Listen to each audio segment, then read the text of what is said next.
ఎలా చంపుతున్నాడు? సగమే చంపుతున్నాడు. సగం చంపి ఆ యొక్క జంతువు బాధపడుతూ ఉంటే, దానికి రక్తం కారుతూ ఉంటే ఆనందిస్తూ ఉన్నాడు. సో అటువంటి చైతన్యంలో తను ఉన్నాడు. సో నారద మహాముని వచ్చి ఏం చెప్పారు?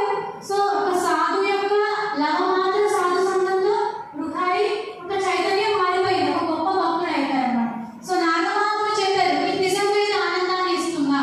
సో ఈ జంతువును సగం చంపి దాన్ని ఎలా కొట్టుకుంటుంటే ఆనందిస్తున్నావు. సో అది నీకు ఎంత ఆనందాన్ని ఇస్తుంది? సో ఈ యొక్క పాపాన్ని నీ కుటుంబం పంచుకుంటుందా, నీ భార్య పంచుకుంటుందా, నీ పిల్లలు పంచుకుంటారు, ఇలా అడుగు అంట. సో అప్పుడు ఆ నారద మహాముని చెప్పిన ఆ మృగాడు తన భార్య దగ్గరికి వెళ్తాడు. సో ఇలా నేను నీకోసమే కదా కష్టపడుతున్నాను, ఉదయం లేచిన కాంచి నైట్ నిద్రించే వరకు మిమ్మల్ని పోషించడానికి కష్టపడుతున్నాను కదా, మీరు మరి నా యొక్క కర్మలో ఈ యొక్క పాపం కర్మలో మీరు భాగం పంచుకుంటారంటే భార్య అంటే నీ కర్తవ్యం, నువ్వు పెళ్లి చేసుకున్నావు, నీ బాధ్యత. సో నాకేం సంబంధం లేదు, నీ పాపాన్ని నేను తీసుకోనండి, పుణ్యం వస్తే తీసుకుంటానండి. సో శాస్త్రాలు కూడా ఏం చెప్తాయి? భర్త ఏదైనా పుణ్యం చేస్తే, భర్త ఏదైనా ధర్మం చేస్తే అందులో సగభాగం 50% భార్య వెళ్తుంది.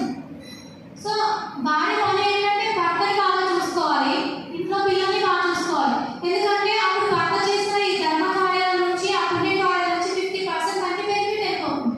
సో మనం ఏం చెప్తుందంటే నీ పాపాన్ని నేను తీసుకోను, నీ పుణ్యం ఏదైనా ఉంటే తీసుకుంటానని చెప్తుంది. సో తన పిల్లల్ని అడుగుతున్నాడు, నీకోసమే కదా కష్టపడుతున్నాను, ఉదయం లేచినప్పటి నుండి ఇలా కష్టపడుతూనే ఉన్నాను, మరి మీరేమైనా నా పాపకర్మ పంచుకుంటారంటే వాళ్ళు పంచుకుంటారు. సో అప్పుడు నాకు రియలైజ్ అవుతుంది అనమాట, సో ఈ భౌతిక జగత్తులో నేను బందీ అయిపోయి ఉన్నాను.